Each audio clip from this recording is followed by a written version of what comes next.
This is Matt Hurt at Obsessive Viewer on Twitter. And this is Mike White, and you can find me at I am Mike White on Twitter. And this is ObsessiveViewer.com's The Obsessive Viewer Podcast.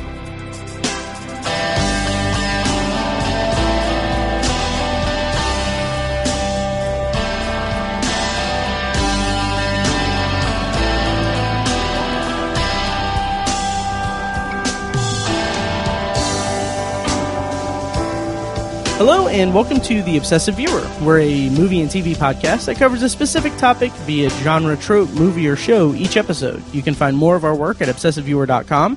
You can also like us on Facebook and join the Facebook group at Facebook.com/TheObsessiveViewer. And you can also support us on Patreon at Patreon.com/ObsessiveViewer, where we're doing special little bonus warm-up episodes. Mike and I just recorded a nice little segment that will be going up once this episode goes live. So go check us out at patreon.com/obsessiveviewer. So yeah, today, Mike, we're talking about Spider-Man and Mandy and some other stuff. How's it going, bud? Yeah, it's so good. Yeah. Everything is good. Great week. I kind of had a week last week sandwiched by two humongous Bears wins. Nice. I'm pretty excited about that. Yeah, didn't they win? Like, isn't it like the playoffs or something? It's not the playoffs yet, but they won their division, which means that they get to be in the playoffs. Nice. They are the NFC North champions. And this is not a sports or football podcast, so I'll try not to talk too much, but I am very, very excited about it. Nice. I went ahead and closed my video too. Anyway. Oh, nice. Yeah, I just want to get comfortable. So, also this week, I guess more importantly or more pertinent to the podcast, we did our boys only Christmas horror double feature movie night. Yes. Let's talk about annual. That. Sure. Yeah. So it was our third annual. A couple years ago, we were just like, we would always get together for a Shocktober double feature just at one of the guys' house on a Tuesday night. My guy friends at work. Mm-hmm. And we just had so much fun doing a Shocktober one. We're like, what if we watch Krampus and pair it with something Christmas? Like, what if we ended up watching Gremlins and Krampus the first year. And it was just a cool little, we love horror movies, and it was cool to get in the Christmas spirit with some horror and just two classics. And so the next year came, we did it again. Last year we watched Better Watch Out, which was kind of a cool indie gem that kind of went under the radar. And then the other movie we wanted to watch, we couldn't find it, so we just watched Krampus again. But this year we watched all through, get this double feature, Bill. I just love the title of it.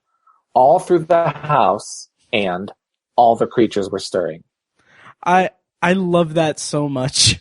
Isn't that great? That is so great. That's all. How were the movies?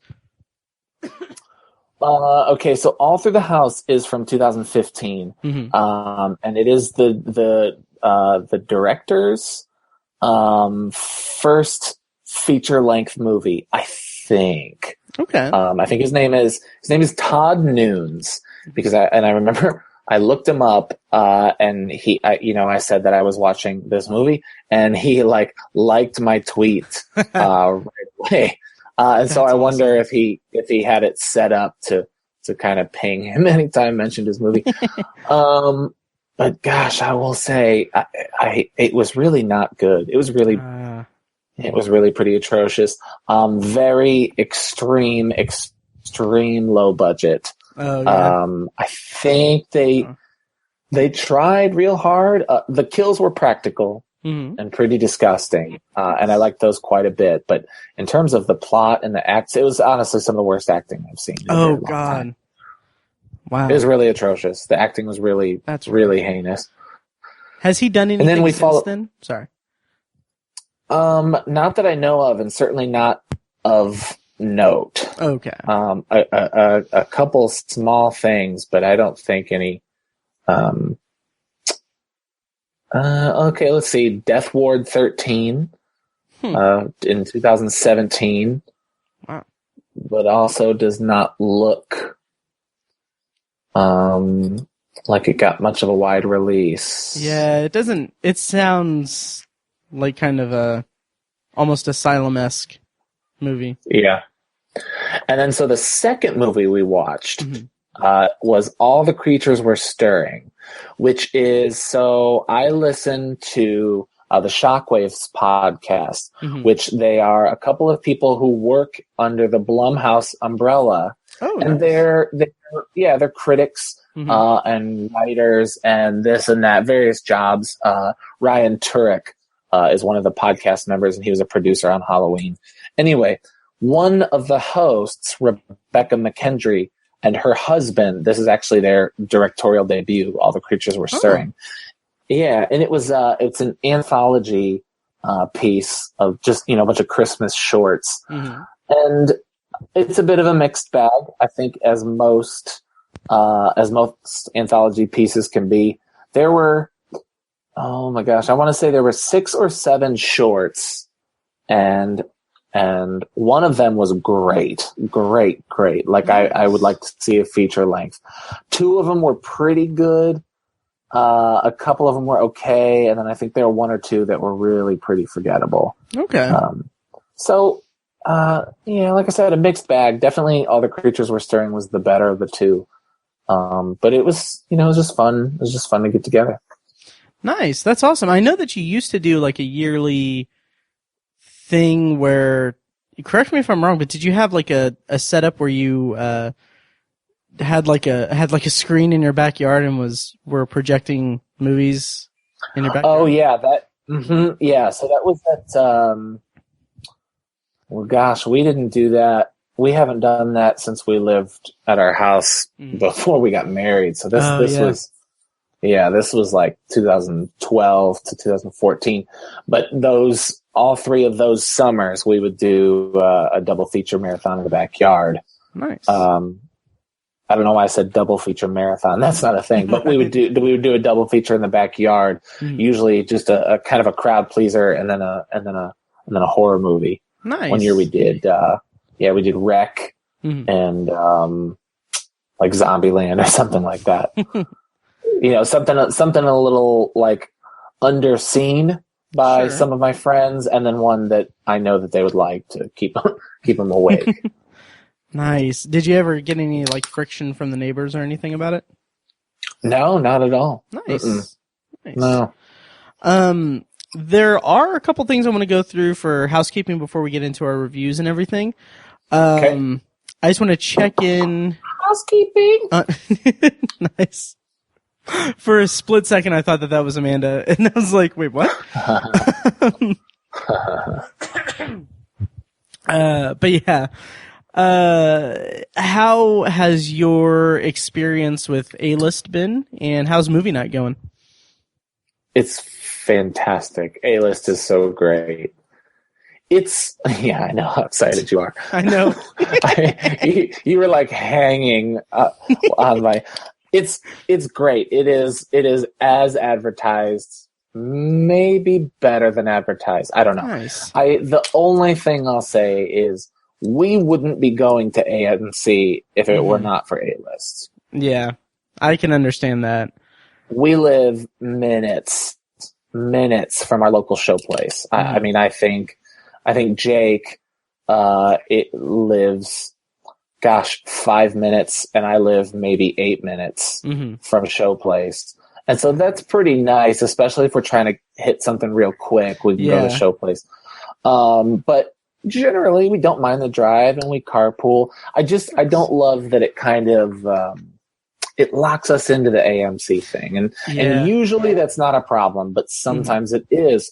For instance, our local show place South, which is our $2 theater, every now and then they'll play kind of classic movies. Nice. And I just feel like, if it's movie night, and I go see a classic movie at Showplace, I'm paying $2 and not using one of my AMC movies for the week. So that gets a little, again, like locked into that to that deal or whatever.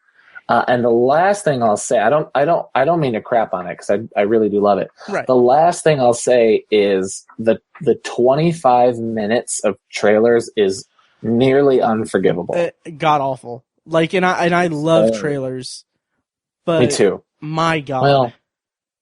Well, 25 minutes is obnoxious. It's obnoxious. Yeah. Like I saw the Mule on Sunday, and like I like got concessions and everything, and I was like eating and drinking my concessions and everything, and then I was like the trailers are going, and I'm like, oh God, I kind of really got to take a piss right now. And so I'm like, oh, there's been like 3 or 4 trailers. And like, I even checked, like, when you do A-list and you buy any ticket on the AMC app, on my phone, at least on Android, you can have it add to calendar, and it automatically adds it to your calendar, and it will give you the time frame. Like, okay, it's a 4:30 showing, that like it'll put in the time frame of like 4:30 to like 6:26 or whenever the movie actually gets out. So like, I'm sitting there and I'm like, I really gotta pee. It'll take like 30, 40 seconds tops. I'm right across from the bathroom, but there's been like 3 or 4 trailers. I don't want to miss like the very beginning of the movie. And so like, I'm kind of like doing that mental kind of thing. And then I was like, all right, screw it. I'm just going to do it. It's stupid. I'm going to go ahead and relieve myself. Yeah. Yeah. Yeah. So I did that. And then I came back and there was like 4 more trailers, like not exaggerating, 4 more on top of the 3 or 4 already. And I was just kind of blown away by it. I was like, I could have just, I could have shut out a turd or something. Absolutely. It is extreme. It is extreme. 25 minutes is obnoxious. It's one of those like theater killers, I think.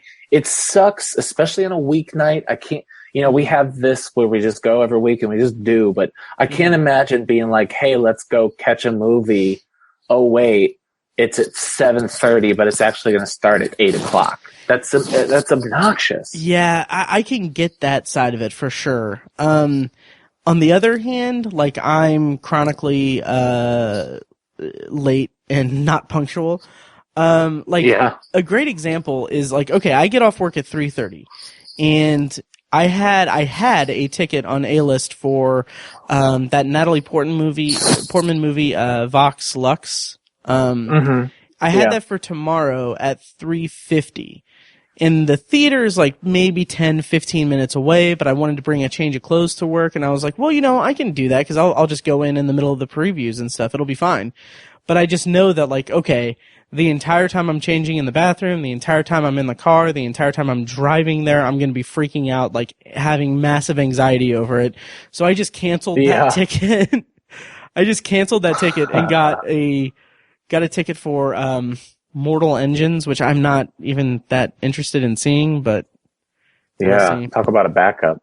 Yeah, but it's I don't know, trailers. I wish that they advertised when the actual movie started, like add that into it or whatever, so that I don't have that anxiety. 100%. Yep. But that's great that it's going well for you though. Yeah, I like it a lot. Yeah, I was kind of fooling around on Letterboxd at work today, and I tweeted this, but in the 6 months, I got A-list right around like halfway through the year, and so throughout this last half of the year, I've seen a considerable amount of movies in the theater, and I won't say like the actual stats because that's for in a few weeks, but in 2016, when I had MoviePass for the entire year, I saw 83 movies in the theater.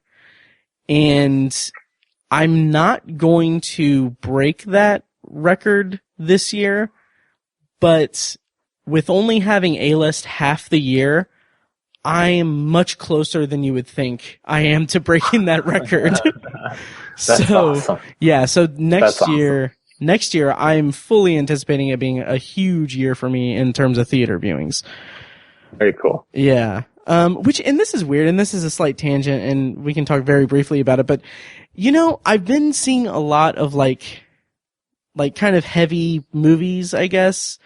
both in the theater and kind of just in catching up on all the 2018 movies I want, so I can get a well-rounded top 10. And Right. I've had that like on my mind for the last like couple months pretty much, and that's all I've been consuming. And it's to the point where, in a weird way, now that I have A-list, I'm weirdly excited for like the January, February doldrums of the industry, where they kind of just dump their kind of shitty movies, for lack of a better word. Yeah, just absolutely. Yeah, not necessarily because I just want the experience of like, oh, I want to go see a shitty movie. It's like, I want to go to kind of just turn my brain off, not have to think too hard or have like an emotional thing. I just want to see just, the movie, studios B level stuff. And then on the other hand, and I also I'm really excited about if and what will be, that's a weird turn of phrase. What will be kind of hidden gems in that kind of wasteland. Oh, nice. Yeah, absolutely. There always is. Yeah. So I'm looking forward to that. Like a good example of that is The Boy that came out like a year or two ago. I thought that was a really effective movie. Yeah. Yeah. Better than you would think. I think better than it was received as well. Yeah. Yep. So yeah, let's kind of move on a little bit. I got a couple other things. You posted a list on Letterboxd that was 10 years of shock, Mike White's 61 favorite horror movies. Do you want to talk about that a little bit? Sure. You weren't supposed to see that. No, I'm kidding. What was it? 61. Okay. Yeah. So that's pretty simple and not as exciting or sophisticated as it might look. 61 Sure. just is an arbitrary number. Okay. That list is when I started compiling so last year I had some friends who were asking about like, if I was going to do Shocktober, I've never done Shocktober before, where would you have me start? And so I kind of made 3 fun lists. I made a list for beginners. I made a list for seasoned veterans. Like, if you've seen it all, here's some I feel like I've said gems 6 times in this podcast already. And then here's a list of 31, like if I were curating a best of all time. And so, excuse me, what I did was I just went through all of my movie stats, all my movie records going back to when I started back in 2008, and just kind of highlighted all the movies that I liked, and kind of made a list of the ones that just stood out as the ones I love that I've seen in the last, I guess that's 10 years. And just the number is 61. Just happens to be 61 movies. Okay. Yeah, it did seem kind of like a random number. Well, it was, I came up with 31. The idea was that I had 31 and you watched one every day of the month in October. But because I like more than just those 31 and I wanted to be able to kind of pick, from, so next year I'm hoping to do kind of a greatest hits Shocktober where instead of watching new stuff that I've never seen before, I want to watch favorites because I've missed, it's been a while since I've seen Scream or Behind the Mask or Sinister. It's been a couple years because I'm just trying so hard to watch so many new things that I miss a lot of my favorites. And so I put that list together of the 31 that I would watch if I were going to have like my all out greatest hits. Mm-hmm. But then I was like, okay, when I made this list back in June or whatever, July, I was like, well, it's not just 31. I curated that list from a list of whatever 60 turned out to be 61. So I just kind of redone that list. So now it's 61. I guess I should, just for the sake of a base 10 pretty list, I guess I should bump it up to 100. Mm-hmm. But the fact of the matter is, What were you gonna say? I was just gonna say I Or would 50? like that. Just the way my brain works. Is it just bothersome? Yeah. I could, I suppose, add to it. Man, I've seen a lot, like, this year, and it just blew me away. Mm-hmm. Just blew me away. I could, by all means, make a list of 100, because that's fun. But the fact of the matter is, I'm just going to watch 31 this year. So, right. Another, whatever the math is, 69 movies just are going to go. They're just going to be sitting on a list somewhere, which is fine, I guess. Yeah.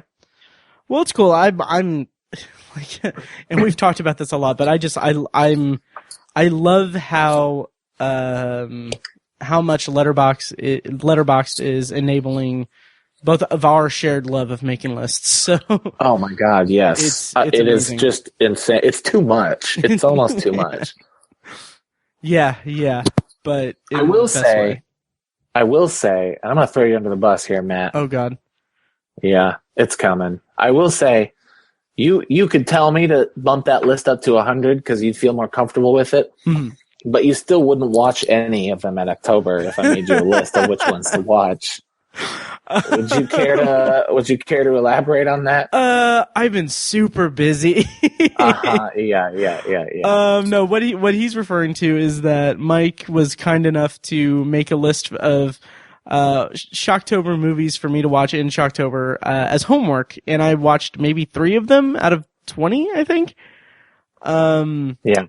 Oh, you did watch 3? I did, yeah. I watched Wolf Creek 2 and... Okay, nice. Yeah, Wolf Creek 2 was amazing. Yes.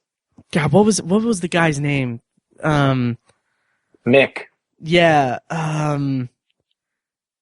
because I kept trying to do like a fake Australian accent. What's his last name? Tyler. Mick Tyler. Mick Tyler.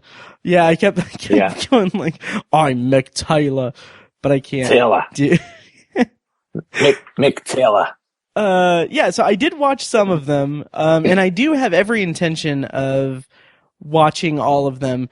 If you go to the actual list, I watched Splinter, Ritual, and Wolf Creek 2. I was watching them in reverse, like from, 20 to 1. And if you look, I put notes on each one that has like my review of each one at the bottom. So, slowly but surely I will watch all of them. Okay. Yeah, you watched a couple. Yeah. And I think it'll be fun is once I watch all of them, we should do like an episode that's just me and you talking about the list itself and discussing them. Yes. Yeah. That'd be great. So here in like 4 years, we'll do that. Yeah. But yeah, no, I have every intention of watching all of them. But yeah. Right on. Yeah, so moving on, last piece of housekeeping and everything, and I didn't have any news items or anything, so we can breeze past that, but last piece of housekeeping, though, is that friend of the show, Tony Troxel, at Indiana Geeking on Twitter, and Indiana Geeking on Letterboxd, he was a recipient of our pro membership that we gave away a couple months ago, and he's been using that to full effect. Like he's been, yeah, it's great. Yes, he's been. That's awesome. Oh yeah, he's been making a concentrated effort to rate and review the stuff that he watches, and he actually, on the insistence of some of his friends, I think, watched and reviewed every Fast and Furious movie. Oh my god! And has like a list with all of them and everything. So. Yeah, so check that out. He's Indiana Geeking on Letterboxd, and I think when Hobbs and Shaw comes out, we're gonna have him on to talk about that. Very cool. Yeah, very cool. So I'm very excited. I'm excited that we're, our influence is expanding in the world of Letterboxd. Absolutely. Yeah. Yeah. Oh yeah. And yeah, and I might be speaking a little bit out of school, as it were, but like I've got some ideas for like utilizing Letterboxd in the next year. Just like the Letterboxd official subreddit, like they have their film club every week, and I'm going to try to keep up with that, and some other ideas in the pipeline. Very cool. Nice. Yeah, so anything else, or should we dive into our reviews this episode? Yeah, let's do it. Let's take the leap. Yes. So today we're talking about Spider-Man Into the Spider-Verse, and a little bit later we're going to be talking about Mandy, time permitted. But yeah, so Spider-Man Into the Spider-Verse. I'll read the plot description courtesy of IMDb. Let me just bring that up real quick. I did not prepare for that. Okay. Is this, by the way, are we doing spoilers here? Non-spoiler and then spoiler. So we'll talk kind of in broad terms, and then we'll do a spoiler section. Sure. Yep. So Miles Morales becomes the Spider-Man of his reality and crosses paths with his counterparts from other dimensions to stop a threat to all reality. Spider-Man Into the Spider-Verse stars the vocal talents of Shameik Moore as Miles Morales, Jake Johnson as Peter Parker, Haley Steinfeld as Gwen Stacy, Mahershala Ali, Brian Tyree Henry, Lily Tomlin, and Zoe Kravitz, John Mulaney, a bunch of other people.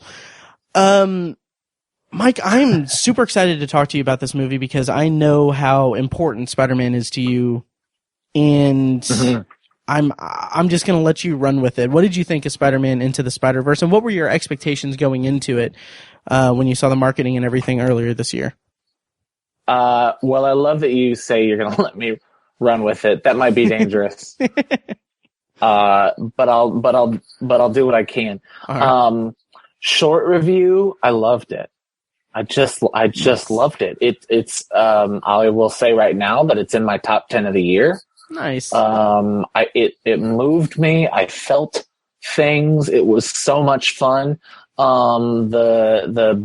I read correctly? That's the biggest opening weekend for an animated movie. Something like that. Yeah. Yeah. And then I saw a 35 million weekend, and that doesn't seem right to me. That I would have guessed that an opening weekend for an animated movie would be bigger. I don't know. Anyway, 35 million opening weekend. In a word, I loved it. Just love. Just full love. So my longer review, if I may. Well, sorry. Okay. What were your expectations going into it? Like, were you amped for this movie when you saw the first trailer? Because I was a little indifferent to it when I first saw the first trailer. Yes, that's actually where I was going. Oh, sorry. That's okay. That's okay. So, going into it, I will say, kind of like you asked, I was a little underwhelmed I wasn't underwhelmed by the trailer. I think I was underwhelmed by the prospect of another Spider-Man movie. Like we already have Spider-Man movies. We're in our third iteration of the character. We already have Spider-Man Far From Home coming out. Like we know that's coming. So when I heard that there was an animated one, to me, I just couldn't get too excited about that. Right. I think I've said on the podcast before, I'm not a huge fan of animated movies, right. And that's my detriment. That's my fault. But it reminded me of like Batman Mask of the Phantasm, which I think a lot of Batman fans kind of call it their favorite. I've seen that thrown around as their favorite Batman. I have too, yeah. Yeah, but to me, it's just I just can't feel what those people feel. And there's I don't want to take away from that being their favorite. It doesn't hit me as like a great Batman movie. Anyway, Spider-Man. So then I saw the trailer and I was just floored by the trailer. Nice. I thought, I mean, the visual aesthetic, to me felt like something I'd never seen in an animated movie before. I love the idea of taking that dotted comic effect, right? The inky effect in the backgrounds and laying cleaner animation on top of that, as well as using different styles of animation for the various iterations of Spider-Man, the various Spider characters. I thought that was fascinating. Just like the scene where they're in the dorm and they're kind of on the ceiling and they're all kind of crawling back and forth, right? Yes. And Spider-Ham is like, whoop, like swinging behind them in an entirely different animation than all of them. It was just like so much fun to look at in the movie, but the trailer had me anticipating that.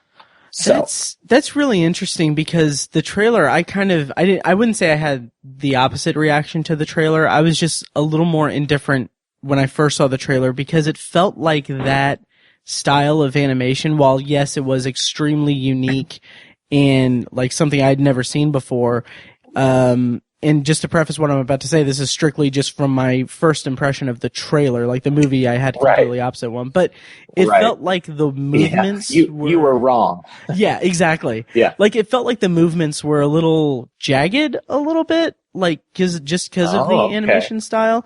And like my brain couldn't really comprehend how they would make Spider-Man look like good in that context because Spider-Man is like his whole thing is swinging, like web slinging and everything, and that's such a smooth kind of thing. And it felt, I think really my mind just kind of harped on the shot in the first trailer where Miles Morales is running down the street and he like jumps to avoid like a car wreck or something, and it just felt like my eyes couldn't really process the action because it was like kind of maybe a slower frame rate than I was expecting or something, but I don't know. Oh, wow. Okay. Yeah. Or maybe my mind is just playing tricks on me and it's making me think that it was more or less smooth than okay.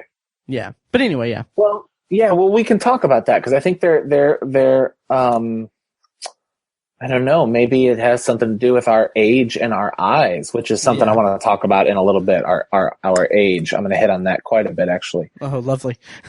Yeah. Well, I see the trailer. I think the trailer looks good. And then a week or so ago, or more than that, but before the movie came out, we started seeing the tweets about the movie. Movie of the year. Well, okay, that's fine. Sure. Best animated movie in years. Okay, yeah, okay. Best Spider-Man movie ever. And I'm like, okay. And so I put on my curmudgeon hat. And I was just like, you mean to tell me this animated movie starring Miles Morales as the centerpiece and old fat Spider-Man is better than Spider-Man 2? And I'm a little grateful that Tiny's not on here. I love Tiny to pieces, but I don't think he holds them in high regard because we know he hates Tobey Maguire. But in terms of like the best comic book movies ever, I've said 100 times, it's The Dark Knight, it's Captain America Winter Soldier. But I've also said what makes those so good is they're not comic book movies. Right. They're great. It's a spy thriller and a crime drama with superheroes in it. If you're asking me what the best version on film of a comic book I can imagine, it's Spider-Man 2. And I think you'd be hard pressed to find anybody who could at least convince me otherwise. I mean, whatever, that's I'm full of myself, but it's just if I'm rating what a comic book movie needs to be, it needs to be interesting, it needs to look like my character, it needs to feel like my character, it needs to be a good movie, obviously it needs to be colorful, and then a big component is it needs to adhere at least slightly to the stories I'm familiar with in the comics, okay? And so when I see people tweeting Into the Spider-Verse is the best comic book movie ever, it's the best Spider-Man movie ever, immediately my spidey sense goes, no, it can't be, because this is not my Spider-Man. Ooh, it's not my Spider-Man. Oh, God. But also, B, I know I read Into the Spider-Verse. I read the Spider-Verse arc, which took place in Amazing Spider-Man, where Amazing Spider-Man, Peter Parker, is the main character. And it's not at all about this movie. So if you don't mind, I'll spoil it really quickly. There are these characters, these immortal beings called the Inheritors, and they feast on spider totems. And a couple times, Moreland, the leader, has tried to kill Spider-Man. He was successful one time, but Spider-Man came back. Anyway, in the Spider-Verse, they take all these different spiders from the multiverse and bring them in, and Peter Parker and Miles Morales have to get rid of these inheritors. Whatever, they're successful. That's the Spider-Verse. I knew that wasn't the movie that they were going to make. I knew that they could, that would be impossible. There's no precedent for that. So I knew that this would need to be an original story. So that said, I'm already thinking, okay, this is, not only is this not my Peter Parker, it's also not my Miles Morales, and it's not going to adhere whatsoever to the familiarity I'm used to. Interesting. Okay. Well, and that's interesting. I kind of get a little bothered when people speak so hyperbolically about the movie, which, I mean, spoiler alert, I really love the movie. It's not going to make my top 10, but I really, really enjoyed it. But Okay. But like, it kind of, and this might be a completely different conversation and we don't need to harp on it, but like, the reaction of, oh, this is the best Spider-Man movie ever, this is the best comic book movie ever. It's like, people were saying that same thing about Captain America Civil War, saying like, oh, this is the best Spider-Man movie is a Captain America movie. It's like, no, he's in the movie for 5 minutes. It's like, it's not, I don't know. I just get kind of a bug up my ass about that. But yeah. Let me tell you why I think Into the Spider-Verse might be the best Spider-Man movie. Interesting. Okay. Nice. Okay. Go right ahead. That's good shit, right? That's good podcast. Yeah. I think it might be. Nice. I think it might be. And we can give our review, and we can go through some of the scenes and talk about the things we love. And I think we will, but I'm going to go ahead and get to my conclusion here so we can kind of riff on that if you don't mind. Sure. Go right ahead.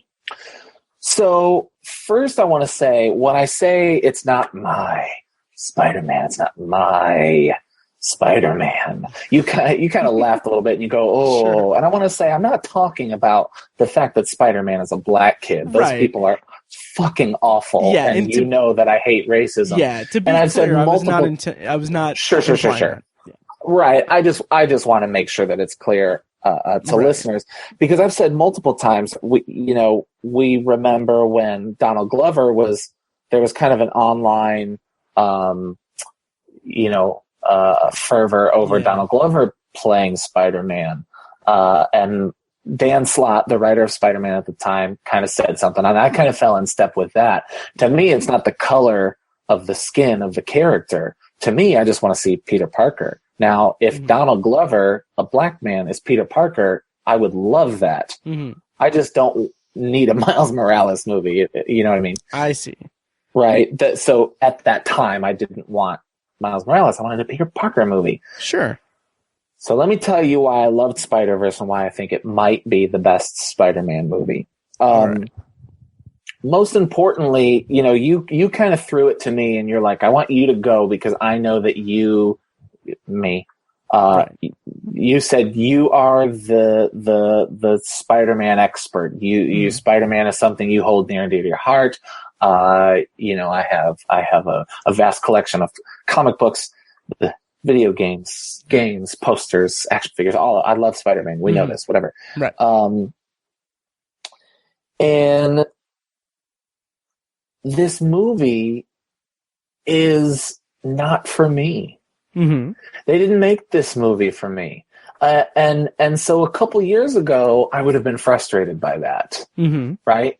A couple years ago, we'll say 10 years ago, that would have frustrated me if they had made a movie and it wasn't for me, because that's my Spider-Man. I grew up with Spider-Man. Right. You need to make a movie based on the version of Spider-Man that I think exists, which they did in 2004. It's called Spider-Man 2, starring Tobey Maguire. And so in 2018, they're not putting out Spider-Man movies for 32-year-olds. They're just not. I'm sorry. Right. And so 5 years ago, if I would have seen this movie, I would have said, you know what? It's just not for me. I don't care for it. Right? So I go from it's not for me, I hate it, to it's just not for me, right? So like 10 years ago, it's not for me, I hate it, forget this movie. We'll say 5 years ago, it's not for me, I just won't see it. I'll push it aside, right? Sure. Today, I'm saying this movie's not for me, and I love it. I love it because it's not for me. Nice. And right? This might be jumping ahead a little bit, but how much of that do you think is informed by you being a father now? Like, is there like a 90%? Nice.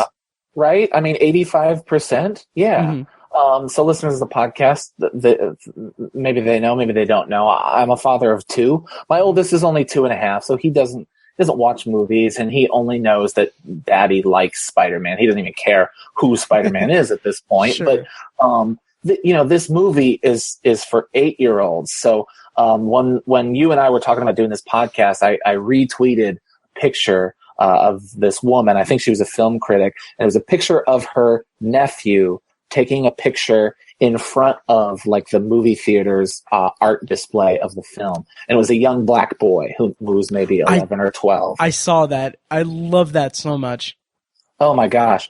The fact that the kid, so the story is that this kid, this young black boy, turns to his mom or his aunt and goes, that's me. Spider-Man looks like me. Okay. And that gives me chills, and that might not give you chills, and that's fine. That could be a little. You got chills, okay? Oh yeah, big time. And so made it like, let's err on the side of that's too schmaltzy, right? Like maybe that's a little too cute. Spider-Man is me. Well, okay, whatever. When he puts on the mask, he has powers. You don't have powers, but what I learned Spider-Man is now. Mm-hmm. Is this character that is almost frozen in time, but is so purposefully meant to evolve with the era that he's in. Okay, if Spider-Man, so the message of the movie is anybody can be Spider-Man, right? It's not just that any color of person can be Spider-Man or any human being can be Spider-Man. It's that anybody can be powerful if they're aware of and utilize their responsibility. That's the message of the movie, right? It just so happens that Miles is also bit by a spider, and he's badass and cool, and everything is all, he saves the day and all that. But anybody can be Spider-Man. And frankly, I used to hear that 10 years ago, or at least when Donald Glover was in talks to be Peter Parker or Miles, that what was so cool about Spider-Man is that under the mask, he could be anybody. And I always thought, yeah, I guess he could, but I don't know that that's definitely the message, but that is 100% the message of Spider-Verse. Yeah. And I love that so much. I love that Spider-Man, this idea of what it means to be Spider-Man is not my Spider-Man anymore. And that's awesome. It has evolved from this thing. Spider-Man is not just Peter Parker. Spider-Man is almost this idea, right? Of like Batman is this idea, right? He's a symbol, he's a metaphor. Now Spider-Man is this mask of responsibility we wear, where we just take the leap and we soar through the sky, and maybe we shouldn't take this leap, but we do it anyway. Anybody can be that. And I think that's fucking beautiful. So all that said, this movie is not for me. Miles is not for me, but anybody age 10 to 15 can be Spider-Man. But you know what they did? They included my Spider-Man as well. Yeah. Right? And he's old and fat and he wears sweatpants like me. Yep. Oh, God. Isn't that perfect? It's amazing. And that's beautifully said. I think it's the best one. Oh, and I totally get that. I absolutely get that. I mean, I can't argue. Thank you for letting me riff. That's perfect. It's why I have you here. But no, it's funny because like I'll be honest, I enjoyed the movie immensely. Like I really, really enjoyed the movie. I did not really get that kind of emotion out of it, as far as like what the overall message was, I just think it was a cool ass movie. Yeah. Well, it was also that. I think it was cool. But hearing you just expound on it so much, so eloquently like that is like, it puts it onto an entirely different level for me. And while I still think that like Spider-Man Homecoming is probably my favorite Spider-Man movie just in general.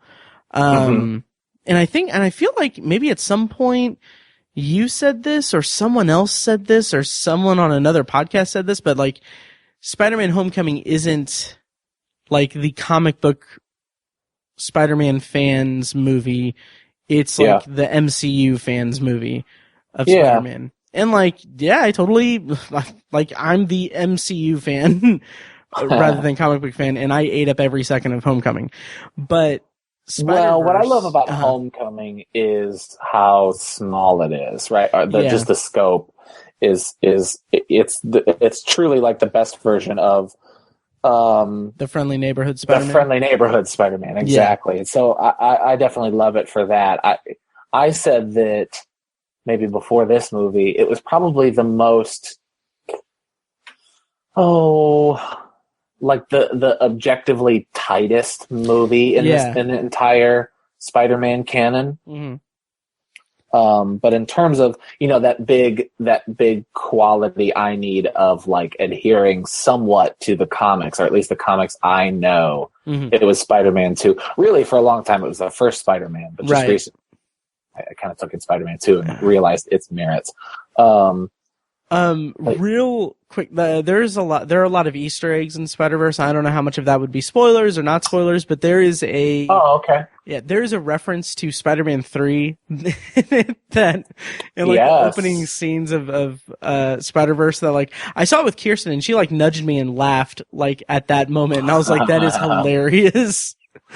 Well, what was interesting about that is part of me wanted to believe, I like, wait a second, is this Spider-Man 4? Oh, that would have been interesting. Because he stops the train. Right. The same way he does the upside down kiss with Mary Jane. Yep. But there are some differences. He's fighting not Norman Osborn in the movie, in the timeline. And Norman Osborn is dead and also not a beast of a creature. Right. And also in that dancing sequence, he was out of costume. Yeah. And under the influence of the symbiote. So it doesn't quite line up, and now I'm kind of really showing my nitpicky side. Sure.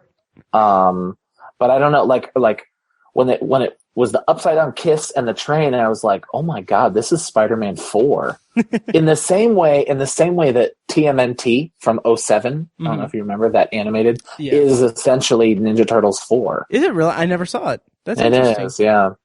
So I was like, oh, is this 4? But then some of the things are different, and the main comic book universe, this is a little too inside, but stick with me. Sure. The main comic book universe you read, if you read Spider-Man, if you read The Amazing Spider-Man, the flagship title, that's Earth 616 is the name of the dimension we're reading in. And so I always just assume that movie Spider-Man is also 616. I don't know. I guess not. There's a lot of differences. But, in fact... Yeah, I don't know. I don't know what dimension he's in, but he's probably in a different dimension. But I thought that this movie took place in the same dimension. What's funny is that old fat Spider-Man. I think they want us to believe that he is Earth 616, Amazing Spider-Man. I think so too, because the it has like Coca-Cola billboards and all that. So. Yeah. And when you see Kingpin's machine and it just briefly flashes like where all the different people are coming from, one of them is 616. Okay. So I think we can assume it's not Noir or Gwen I think we can assume only one left to assume is Fat Spider-Man. I don't know why I keep calling him Fat Spider-Man, but Old Spider-Man. Sure. Let's get into more specifics about Into the Spider-Verse, like plot-wise, character-wise. voice acting. Let's do that, and then after that we'll go into our spoiler discussion. So I'll kind of talk briefly about my feelings on the plot and the characters and everything.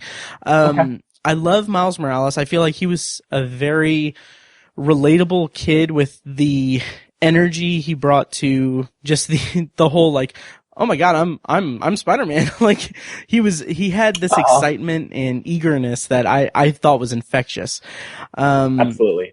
Yep. And then on the flip side, Jake Johnson as older Peter Parker was a delight. Like, he's like the perfect guy for that kind of role. He just has like that kind of over it. Yeah. Oh yeah. He's got that tone that's like in his voice that's so just authentic to that character type. And I think that them working together in the movie was really great. Mahershala Ali as Uncle Aaron was fantastic. Throughout the movie, I was trying to discern if it was Donald Glover, because I thought that would have been kind of cool if Donald Glover did the voice of Uncle Aaron, because he was Aaron Davis in Homecoming. Right. But I mean, well, but not only was he Aaron Davis, but he like referenced his nephew. Exactly. Yeah, I mean that is him. Yeah. By the way, did you know? I'm gonna spoil just really quick. Okay. Kind of a twist. So. Should we save that for spoilers? If you're gonna say the thing that I think you're gonna say. Yeah, that's what I'm going to say, but now that you said it, we might as well save it for spoilers. Yeah, let's save it for spoilers. Sorry. Okay, that's okay. But to answer your question, no. But yeah, I think that the characters were really great. John Mulaney as Spider-Ham, like the different Spider-Man, Spider people in the movie, about halfway through the movie, I was sitting there thinking two things. One is, this is how you start like a group movie. Like I kind of in my mind was like, this is the kind of thing that DC should have done. Like they would have been. I don't know. I had the feeling that I was like, I would watch spinoffs of each of these Spider-Man characters in their own movie because they're so interesting. And I was thinking like, I'm just amazed that they did that. Like they got me to feel that in this movie that is, I mean, for all intents and purposes, Spider-Man should at this point be oversaturated. Cause I mean, we've had 3 different iterations of him on film. Just this year, we got the video game. And he was integral to Infinity War. Like, we've got a lot of and also, Venom happened, tangentially related. But, like, I'm just shocked that, like, this property doesn't feel played out or anything. And I think that's a mark to the source material and the, versatility of the Spider-Man character. But how'd you feel about the plot and the characters and all that? I loved it. It was comic booky. It was kind of the comic book, style of, the universe is at stake kind of thing. I thought it was kind of deep though. I love that all the characters were well rounded. I really thought, Uncle Aaron was great. I love the back and forth with Miles and his dad throughout. And I think Kingpin's kind of tragic, arc was prescient. Yeah, and talk about like menacing too. Like Kingpin, like I love the character design. Like he's a brick wall. Massive. He's massive. It's superhuman. Yeah, it's ridiculous, but it's so imposing, and it makes kind of the climactic sequence all the more intense for me. And yeah, just to kind of backtrack before we go into spoilers, the animation, just to make it clear, that was a gorgeous freaking movie. Pay off your introduction. Exactly. Yeah, I was mistaken. Oh yeah, the kind of color palette and like especially in like the climax of the movie, like it is so just vibrant and colorful in a way that's not like obtrusive or anything. It's not like it's it's not like that scene in Incredibles 2 where they had to put up a sign saying like, hey, if you suffer from seizures, you might die if you see this movie. Here it was like just everything blended together so well, and it was so just well handled that it was a very fluid kind of animation technique and color palette for the climax of the movie. I really loved that. I will say if I have to pick a thing I was not crazy about, I probably could have done actually without Spider-Ham. Really? I can't argue against it. Yeah. I don't think they like overdid it with Spider-Ham. I think it was kind of an appropriate amount. So I don't want to cast him aside as if he like changed the entire tone of the movie. Like, sure. In fact, I think they handled Spider-Ham. I don't want to say delicately. That's not the right word, but with restraint. With restraint. Yeah, exactly. I think they did a good job of that restraint. In fact, there's a scene where kind of before the climax, they're leaving Miles' dorm room, and they kind of swing away, and there's the thwip sounds and the spit, and they do like a little tiny wee like for him. But they don't call attention to it. It's not played for a laugh. It's just like that is his sound effect. And I was like, okay, that's pretty tasteful. That said, I think there was so much gravity to the rest of the movie, including that cartoony character, just felt a little kind of pandering to the young ones, for my taste. Yeah. And I also could have done without Penny Parker and Spite SP//DER or DR or whatever. Yeah, that one seemed like the one that kind of felt a little incongruous to the rest of the group, or maybe underdeveloped. But as far as Spider-Ham is concerned, I can't argue against that. It is very much pandering, especially to like the younger people in the audience. But I think my love of that character is just from my an extension of my adoration for John Mulaney. Of course, yeah. And I thought he nailed it. He was the perfect kind of hamming it up a little bit. Yeah, but he gets like his own little action set piece, which I thought was fine. Like it was kind of cool. Maybe a little underdone, but I think he was a standout for me. But the Mecha Spider-Man thing, I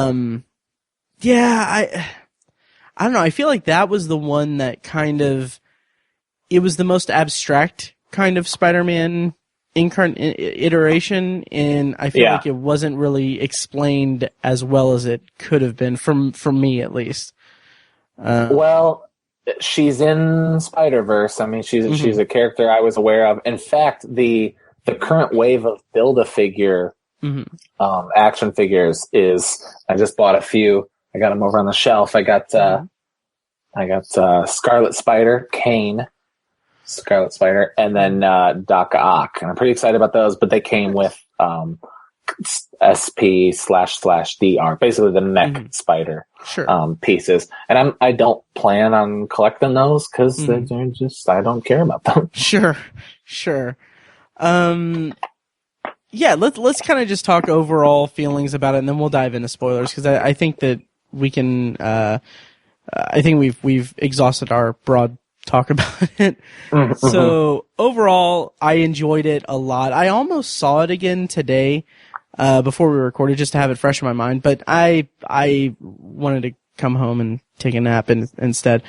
But it's such a fun movie. It didn't resonate with me as a Spider-Man movie as much as like Homecoming or Spider-Man 2 back in the day, but I still got a lot of enjoyment out of it, and I'm still just floored at the fact that we have so many different incarnations of Spider-Man and it hasn't gotten stale yet, for me. And I'm saying that as someone who hasn't read the comics or anything or any version of the comics. So it's amazing that the film medium and video games have Spider-Man, and it still feels fresh and unique. For sure. Yeah. For sure. So overall, if you want to reiterate, and then we'll go into spoilers. Yeah. I just can't sing its praises enough. I think that the more I talk about it, the more I love it. Mm-hmm. It's kind of one of those movies where you can almost, like, have you ever had that where you almost like talk yourself into loving a thing more than you did originally? Yeah. I definitely, well, I don't know about definitely, but I hope to see it again. Mm-hmm. We'll see what Christmas break looks like for me. Sure. It was just excellent. I just loved it. I think it's the best way that Spider-Man could have gone in 2018. Nice. Yeah, I agree. Let's go into spoilers for Spider-Man Into the Spider-Verse. Let's do it. All right. Ladies and gentlemen, my name is Miles Morales. I'm the one and only Spider-Man. At least that's what I thought. You ever hear of the Super Collider? You're gonna love this. Dimension opening now. You're like me. That's impossible. All right, kid, listen up. This fry is your universe. It's soggy, it's weird, it's gross. And this delicious normal fry is my universe. So you want to learn to be Spider-Man. Can you teach me? Yes, I can. Time to swing. Good, you're doing it. Double tap to release and whip it out again. Okay. Whip and release. You're a natural. Whip.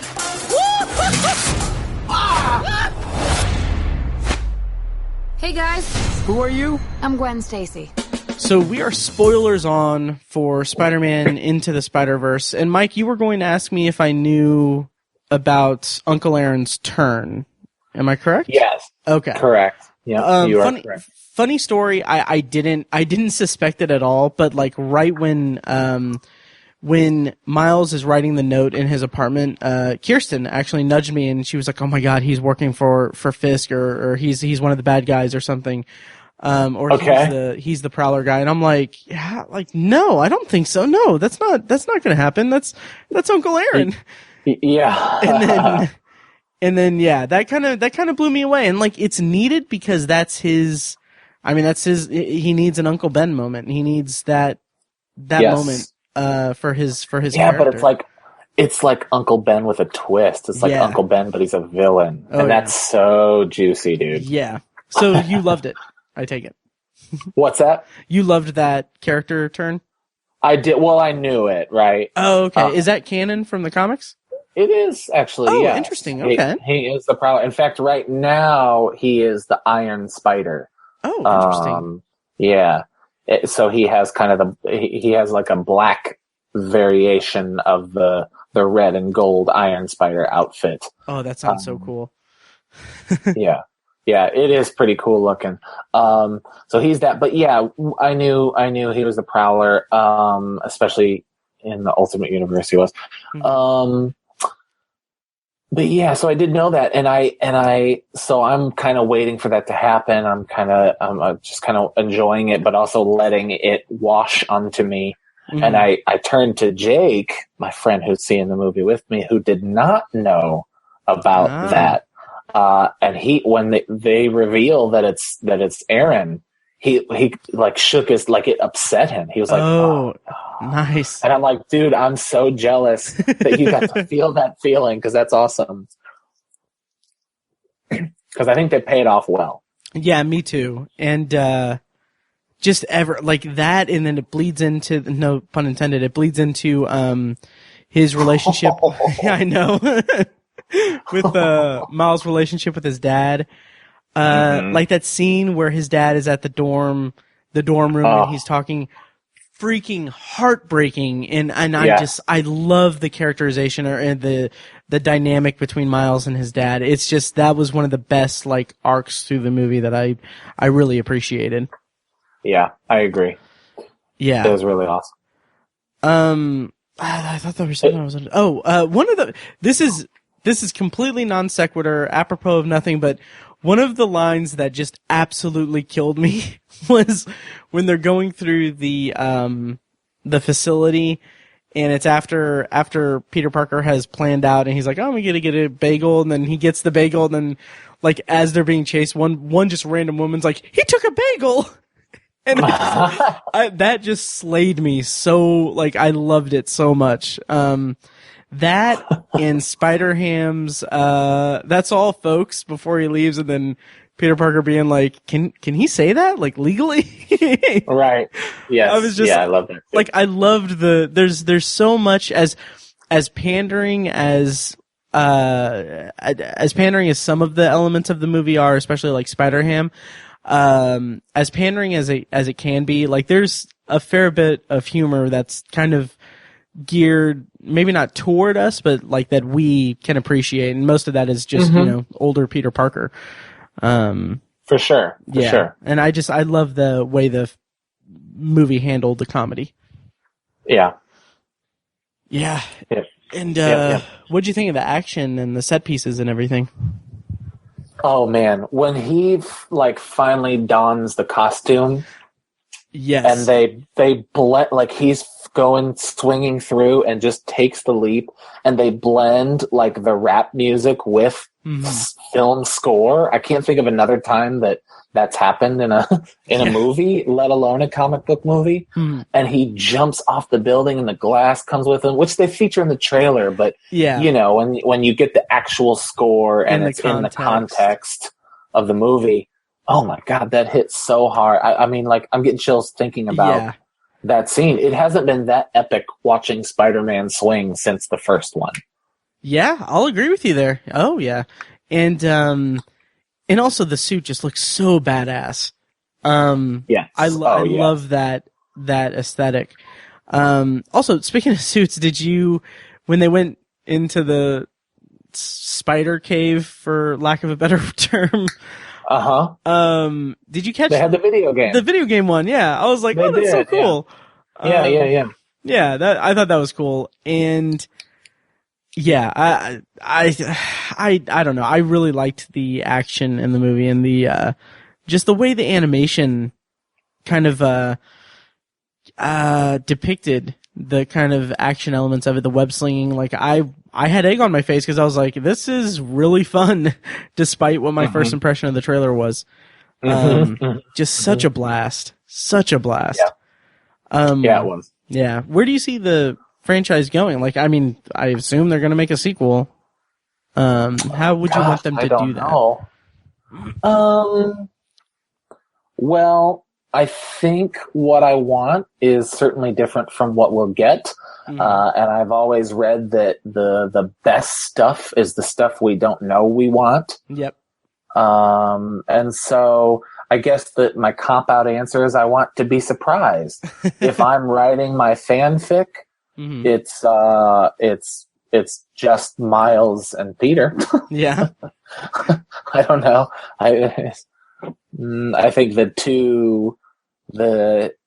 Gwen was great, but I think the chemistry, I think it is because I'm a father, kind of the teacher, the mentor and student aspect of the Peter Parker and Miles was really pretty great. I'd also like to see just a solo Miles adventure. Maybe give him his kind of arch foe. Would be kind of cool. I don't know. I think maybe if they find a clever way to tie in the newer movies, we just don't know because there are infinite possibilities.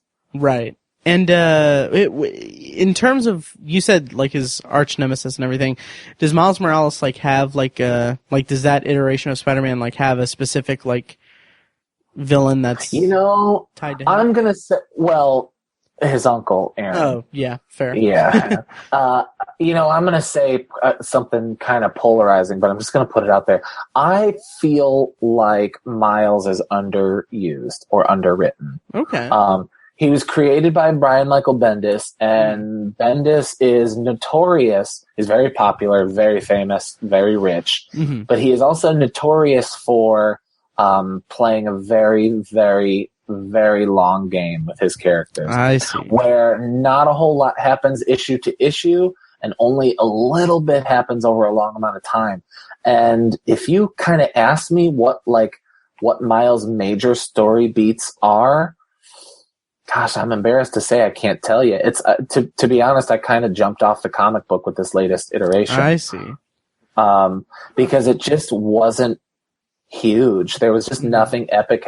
Like, I cared more about Miles than anything he did as Spider-Man. I think as Spider-Man, he was dangerously underwritten. Okay, that makes sense. Brian Michael Bendis, there was did you catch the Easter egg that, like, there was a shop or something that Miles passes that is like Bendis whatever? Yeah, Bendis something. There was also, he was in his text messages. Oh, okay, I didn't catch that one. Yeah, it was in his contact list. Okay. And were there any other Easter eggs that you caught? Bendis was kind of the big one. Mm-hmm. A lot of the different Earths were kind of cool. There were a lot of numbers that I need to look into to see if those are significant. Mm-hmm. And I'll tell you what, I love Easter eggs, and I think there were a good amount, but I was so into the movie. Yeah. I didn't take notes of all the Easter eggs. Oh, I will say that the stinger at the end. I was just gonna ask when she goes, I found another Miguel, and I go, oh shit, that's like before. Like, I was such a nerd, right? Like, before they turned the shot over to Spider-Man 2099, I was like, oh, Spider-Man 2099. So that was pretty cool. That's awesome. Did you catch who voiced him? I did not. It was one Mr. Oscar Isaac. No way. Yep. That is awesome. Yeah, that's awesome. He's credited in. Thank you. Yeah, he's credited on IMDb as interesting person number 1. Is 67 the other interesting person then? I guess so. Or no, I think the woman is interesting person number 2. Okay. Yeah. But that stinger though was so, like, I was very much into that. Like, that was such a hilarious, such an hilarious stinger. Like, I loved every second of it. Like, you're pointing at me, I'm pointing at you. You don't know what pointing is until you've been pointed at by me, or whatever it was. Yeah. Well, it was cool, and then it kind of evolved into funny, which I was kind of all for that. Yeah. Oh yeah. But yeah, so I'm looking forward to. Oh, I think we would be remiss if we didn't mention the Stan Lee cameo. Oh yes, thank you. That was great, and it was heartwarming. I forget exactly what he said, something like that really kind of got me, but I can't remember exactly what it was. Yeah, just something about anybody can be under the mask or something like that. That's right. Yeah, that was really nice. That was a nice touch. The mask always fits eventually. Yes. I think was his line. That's what it was. That was great. Yep. And very, very heartwarming. I wonder what his cameo in Endgame is going to be. Oh man. Yeah. Well, I'm sure that was a bigger one than this one. And, sure. Yeah, I wonder how much I don't know. Like, how much they had planned or how much of it was changed after he died. That's a good question, yeah. Sorry, my cat's messing around with the equipment. But yeah, anything else that we can talk about with Into the Spider-Verse? Any parting thoughts? I can't wait to see it again. I think it's a movie that should be seen in theaters, and it's definitely a movie I can't wait to show my boys later. Oh, I bet. Oh yeah. I'm kind of wondering, like, that's because I don't know. I haven't really taken my nephews to the movies, like, ever. But I feel like that's the kind of movie that I think I can take them to. I don't know if I will or not, but yeah, I don't know. But yeah, before we go on just real quick, what did you think of the Endgame trailer? I love it. I thought it was perfect. I kind of tweeted about it afterwards.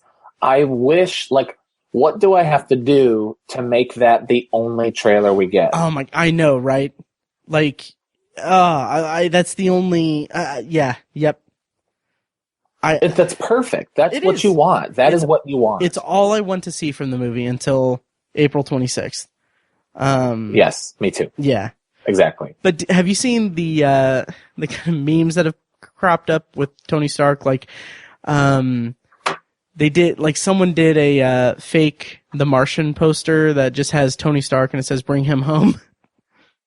That's pretty good. Yeah. That's pretty good. Yeah. But yeah, just like I honestly, I could watch those first like 30 seconds of the trailer on a loop, and like it would hit hard each time. Like the motion in that of him talking to Pepper or recording the message to Pepper is like, oh my god, that's so just, I'm so pumped, so pumped. It should be good. I can't wait. Oh yeah. So I think that'll do it for our review of Spider-Man Into the Spider-Verse. We both liked it, and it was a very, good movie. I don't know how to transition out of that. Yeah, it was good. Yeah. And yeah, so do we have time to do a quick potpourri? Yeah, sure. Okay, cool. So we just reviewed Mandy. What I'm going to do, since we got kind of into spoilers, is I'm going to put that after the potpourri section we're about to do. So once we finish potpourri, I'll prompt it for the spoiler for Mandy. But yeah, so, right now we're going to do potpourri, which is a section of the podcast where we talk about anything we want, stuff we've watched, stuff we're looking forward to. Anything we want, as long as it smells good. A phrase that was coined by Mr. Mike White in, I think, episode like 15, 14. So potpourri. Mike, what do you got? So I'm gonna kind of go quick since I've missed so many weeks to talk about as many as possible. I'm gonna go breadth instead of depth. Okay, if I could. Cool. Okay, and I'm gonna go back a little ways to November. Okay. Nice. And I'll say I watched Hereditary, which was an early favorite for me. And not to spoil my top 10 list, but I will say it didn't move much on my top 10. It's still good. I watched it at home with my wife. She liked it quite a bit, and we had a good time. I did see Creed 2 in theaters. I thought it was not as good as the first one. Same. And I was kind of surprised, as much love as it got. I thought it was just kind of a standard sequel. I finally got around to Popstar, Never Stop, Never Stopping, the Lonely Island movie. I saw that you checked into that, and I didn't realize that this was your first viewing. What'd you think? I freaking loved it. Nice. Oh my god, it was so. I have my watch list, right? My list of movies that just for whatever reason slipped through the cracks. Sure. Maybe we didn't get out that week. Maybe Jake didn't want to see it or whatever, and I missed it. But I always keep that list, and so I'd been turning actually. So I do movie nights on Thursday. I now also have Mike movie nights on Tuesday. Nice. Every Tuesday, I kind of go through my list and watch some. Are you going to do like a list on Letterboxd for that? Oh, please, of course. Nice. Yeah. I'm so excited for that. And so, Popstar was at the top of my non-horror list. Nice. Okay. And I finally, I've had it forever and I just never got around to watching it. It is as funny as I desperately hoped it would be. Nice. I, strangely enough, I don't know why, but for whatever reason, I watched Justin Bieber's Never Say Never from like 2010 or 11 or whenever that came out. I remember that you watched that. Yeah. I did. I watched that movie for some strange reason. and it is, I don't know that a lot of people know. I mean, they know that Popstar is, one of the biggest targets is Justin Bieber. That's pretty obvious. But there are moments in Popstar that are directly lifted from Never Say Never. Nice. And I don't want to claim to be like some elitist because I saw a terrible Justin Timberlake movie or Justin Bieber movie. Pardon me for the Justin Timberlake flub. He's a god. Right. But yeah, there were things I kind of was able to dig into because I saw that movie, and I think Andy Samberg is so good in that. Mm-hmm. It's cool because Akiva and Jorma Taccone kind of got to shine a little bit more than you see them get to shine. It was just great. It was really great. Yeah. Yeah. I caught at the beginning of the month. I caught Cam on Netflix. How was that? I've been meaning to watch that. It's good. It's pretty good. I feel like because I watched it in December, I liked it quite a bit. If I had watched it, say, like on October 20th, right, 19 days into a long Shocktober, I probably wouldn't have liked it enough. But I kind of had, November is kind of my palate cleanser. Sure. After October, and so as like one of my first new horror movies since October, I really kind of enjoyed it quite a bit. It's not very scary horror wise, but it was fun enough. But speaking of horror, I did finally. So my movie last week was Silent Night, Deadly Night. Okay, nice. Which I adored. It is a garbage Halloween / Friday the 13th ripoff from 1984, where this guy witnesses Santa murder his parents, and then so he is like Santa in a Santa costume later on and decides to punish people who are bad by killing them with an axe.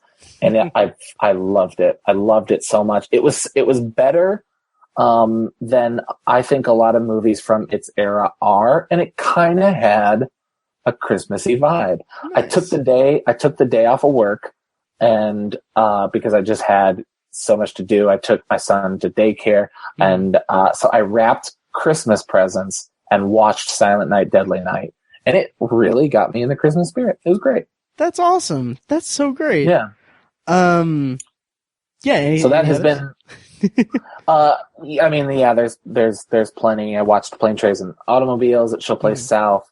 A Star Is Born is great. Heads Up, Don't Look Now. It's on my top 10 list of the year. And I saw Overlord, which I thought was a little bloated, but kind of okay. Some cool creature effects. And I watched Avengers: Infinity War at home, which really holds up a lot. That's a great movie. It really does. When the trailer for Avengers Endgame dropped, I was at work, and a peek behind the curtain is I think that was on a Friday? I don't know. But anyway, whatever day it was, certain days. Oh, that I saw it, that I watched it? Oh, no, that Endgame's trailer came out. Oh, yeah, Friday. Yeah, so it was a Friday. So, on Fridays at work, I kind of, we don't have, assigned seating at work or anything. It's a kind of open seating and open concept. But we do have, what we call focus rooms, which you can just kind of reserve a focus room and kind of be closed off and, do your work and everything. And on Fridays, I like to kind of take a focus room and work in there all day and, kind of have the lights low and just kind of just not be bothered by anything. But the second that I saw the Endgame trailer, I was loaded up Infinity War on my phone, set it up next to my computer, and I was working and watching Infinity War. Nice. And yes. And yeah, that movie is so great. It holds up as a standalone movie better than I thought it did. Yeah, same here. Yep, I agree. My complaint, so we watched it in April or whatever. Mm-hmm. And I loved it. But by summer, I was yeah, but it felt like part 1 of 2, which we know it is, whatever. Right. But watching it again, I watched it on my birthday, actually, is when I watched it, November 13th. I was man, this, it could stop here. Mm-hmm. And I think that there are arcs that pay off. Yeah. Oh, yeah. I kind of had that, whenever people said oh, it feels like the first half of a movie, I never really felt that as much as other people seem to have felt it. Mm-hmm. And I kind of stand by that each time I rewatch it. I think I watched it 4 times. And each time I'm just this is a really great, just in a weird way, self-contained, but so open to the entire universe. It's it's such a unique and impressive thing that they pulled off. Yeah. We don't need to talk about Avengers. Yeah, we don't. do that next year. We're gonna talk about it in a couple weeks anyway. Yeah. So to kind of round us out for Potpourri, I've got a couple things I want to bring up. One is which one do I want to say first? The Mule, Clint Eastwood's movie about a 90-year-old drug mule. You know, the trailers didn't necessarily do much for me, but I have A-List and I heard some pretty decent things about it. I do want to point out that in the trailer there's a shot where Clint Eastwood's walking outside of a Waffle House and Bradley Cooper's behind him, and like Clint Eastwood kind of turns around. So like I have like every time I think of that, I think of Bradley Cooper saying like, "Hey, I just want to take another look at what you're transporting." But anyway, you know, it's a decent movie. I have a lot of respect for Clint Eastwood as a filmmaker.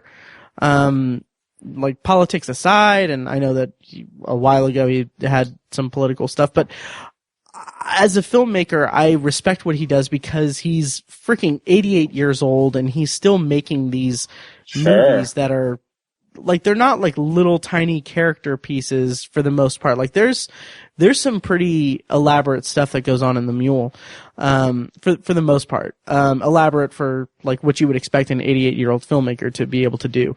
It's not like, I mean, it's not like, Mad Max Fury Road level of intricacies or anything, but it's like, it's respectable in its own right. The movie is okay. I mean, it's pretty okay. I enjoyed watching it.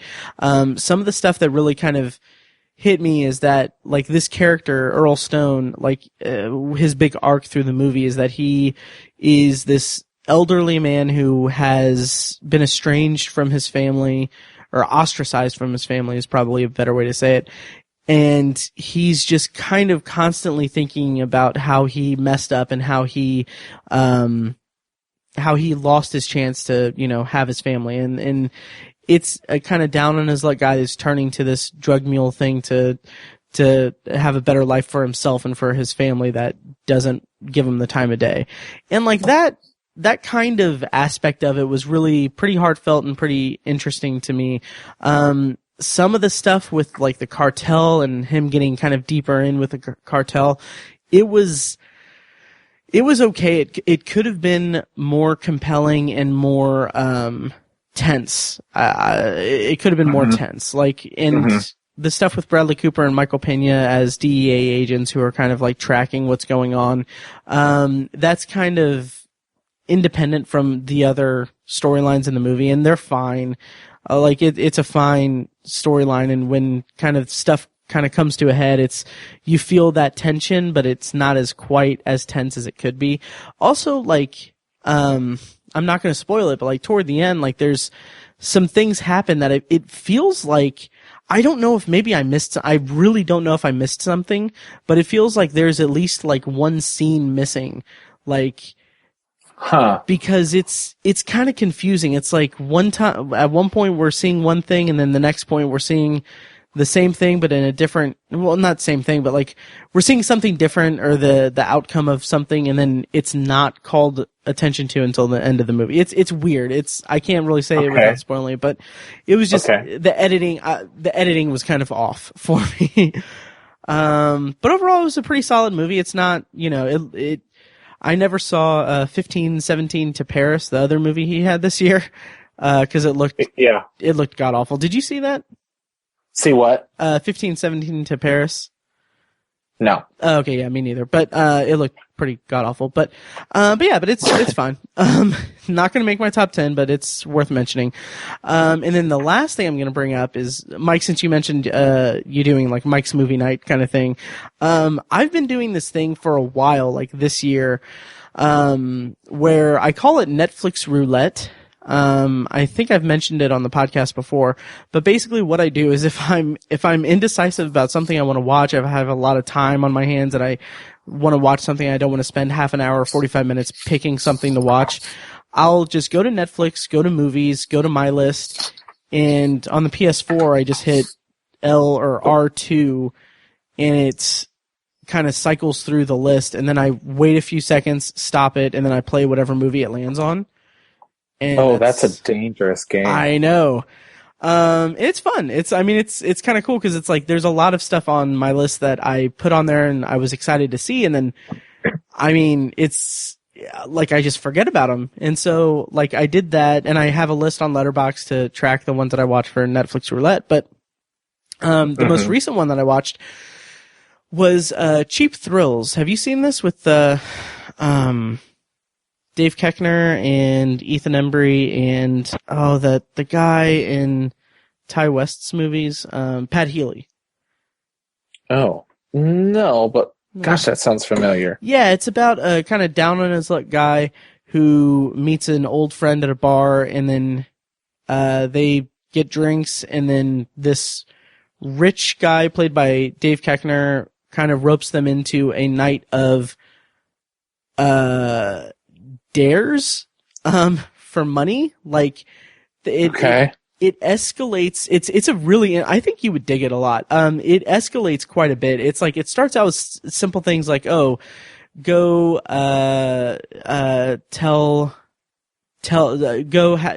say something to that woman to make her slap you in the face, and I'll give you $100. Okay. And it just escalates. Like it goes into some very depraved, disgusting and extreme things. And it's so... Is it horror? It's dark comedy. I wouldn't say horror. Okay. It's dark comedy thriller. And it is very satisfying because the escalation of it is so like obscene and crazy. But it is so, it's presented in this thing that it's like, you see these characters trying to one-up each other, and they're becoming more in competition with each other, and they become more loose with their, for lack of a better word, they're really mean to one another. Yeah. And it's like, it's just, they reveal kind of bitter truths about how they feel about each other, and the lengths that they go to. It's like you're watching them just lose all dignity and even their soul a little bit to an extent. Right. It's just, it's a really cool movie. It's a really cool movie. Okay. Yeah. And I took a gamble, and I Netflix rouletted it, and I'm happy I did. Old strategy, Cotton. I know. Like, I do have some, like, parameters there. Like, most of the time I'll just do it, and then, like, what's cool is, like, I'll stop the cycle and everything, and I'll kind of, like, look away from the TV, and I'll just hit play. So, like, I'm literally, like, watching the opening moments of a movie, having no idea what it is.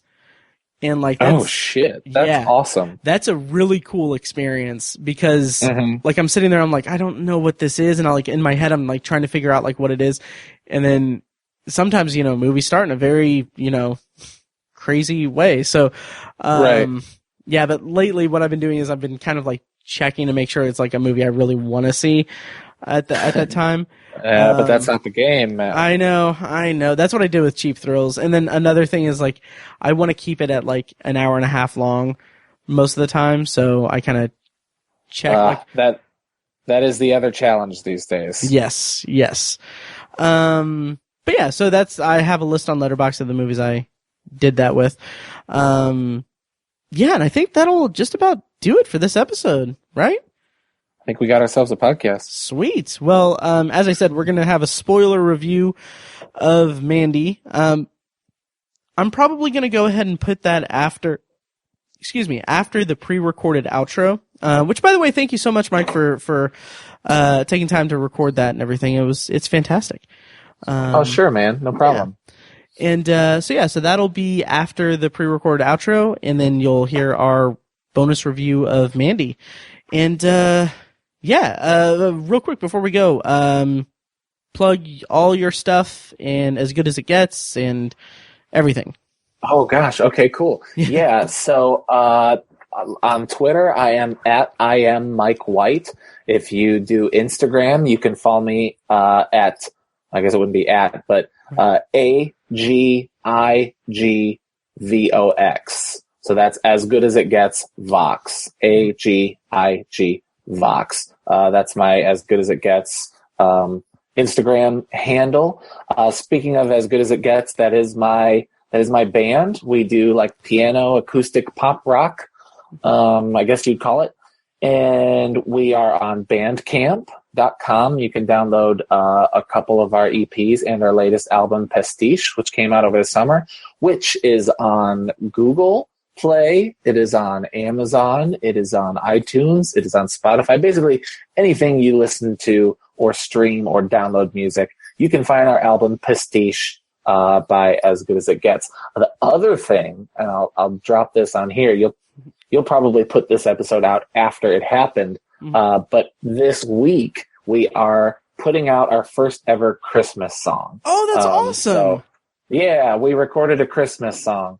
Nice. It's called First Frost. It's just one song. It's just a single. And that'll be out this week, which is, if you're listening to this episode, is last week. So, check that out. Search for As Good As It Gets. It'll be on Bandcamp. It'll be on my Facebook. It'll be on our Facebook, and I'm sure Matt will share that as well. Absolutely. So give that a listen. That's my info. Sweet. I am super excited for that. And as always, dude, it's such a freaking blast to talk to you. I'm so glad to have you on here, back Thanks, on man. here forever. Yeah, it's right? Fun. Well, there's this one, and then next week is Christmas, so not that one. But I'll be on for the year-end episode. I'll probably do one over Christmas break.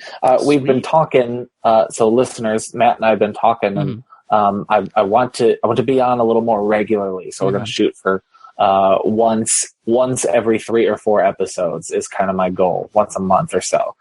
So if you like the sound of my voice, if you like my analyses, stay tuned.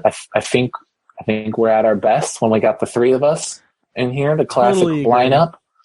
So I'm looking forward to some of those. Hopefully you guys are too. Oh, absolutely. And I just realized when you said you guys are too, you probably meant the listeners. And I just took it like, I'm definitely, I'm looking forward to it. Yeah, I can't wait. And I'm super excited for the year in review episode. I've been thinking about it like all day. And yeah, as a teaser, we won't say exactly what it is, but I think we're going to announce like a little project thing that we're going to do in 2019. Yeah. That I'm like, I sent you guys a message about that last night or like the night before. I don't know when it was. It was Saturday night. It was Saturday night at like midnight.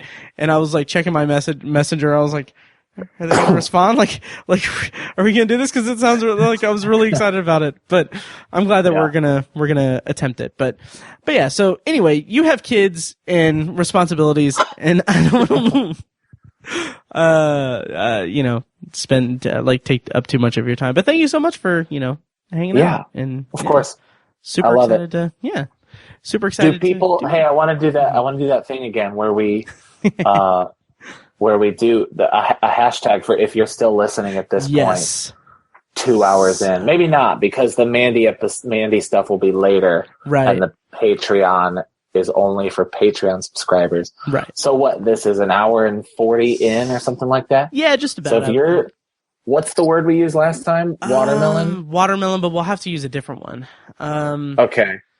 You got anything? Hashtag your poodle's cute. No, that's too inside. Hashtag Vincent Vega. Vincent Vega. Okay.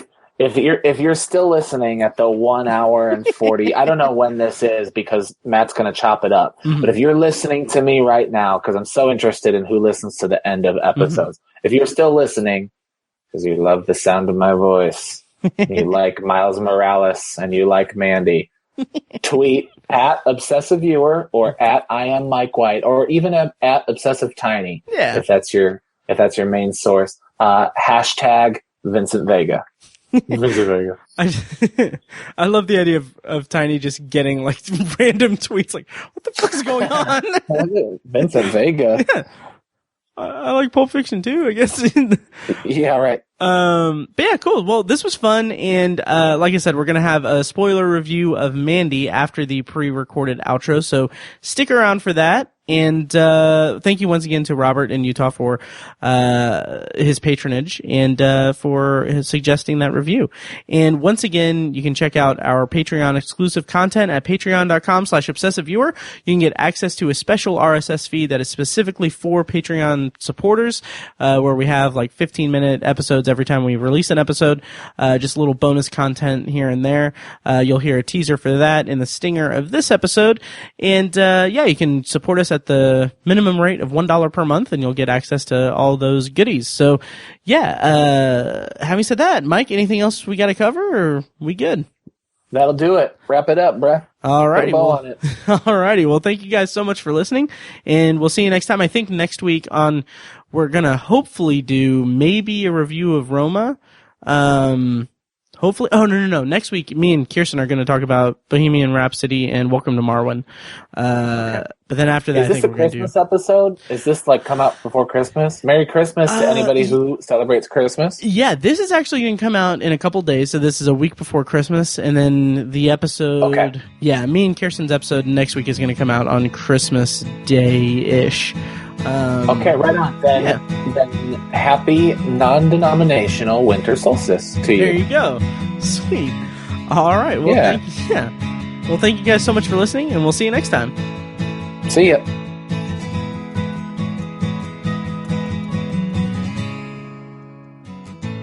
And now, here's a short clip from our Patreon exclusive RSS feed. To hear the full clip and more exclusive Patreon content, go to patreon.com/obsessiveviewer and become a patron at the minimum rate of $1 per month. Thank you and enjoy. I do have a question prepared for you. Pretend like I didn't ask you about it earlier today. That question is. That question is. Yeah, I love. Matt has no background in improv whatsoever. I really, really don't. And I don't know, not to call you out, Matt. I love you so much, but it was definitely like, hey, I don't know if you know what we're doing, but. Well, yes, and. We should get good. See, I know something.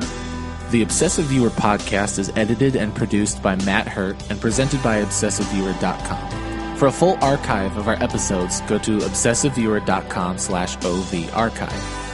You can also like our Facebook page and join the OV Facebook group at Facebook.com/TheObsessiveViewer. And follow us on Twitter at ObsessiveViewer and at ObsessiveTiny. And follow our recurring co-hosts at I Am Mike White, that's me, at R.A. Feckus, and at Burger_Lurker. If you enjoy the show, please take a couple minutes to leave us a rating and a quick review on Apple Podcasts. This is the easiest way to support what we do, and all it costs is a little bit of your time. If you'd like to donate to the podcast, you can make a PayPal donation at obsessiveviewer.com/donate. Or support us on Patreon for recurring donations and access to commentary tracks and B-roll audio recorded exclusively for patrons at patreon.com/obsessiveviewer. Every donation goes toward paying the fees to keep the podcast running and is greatly appreciated.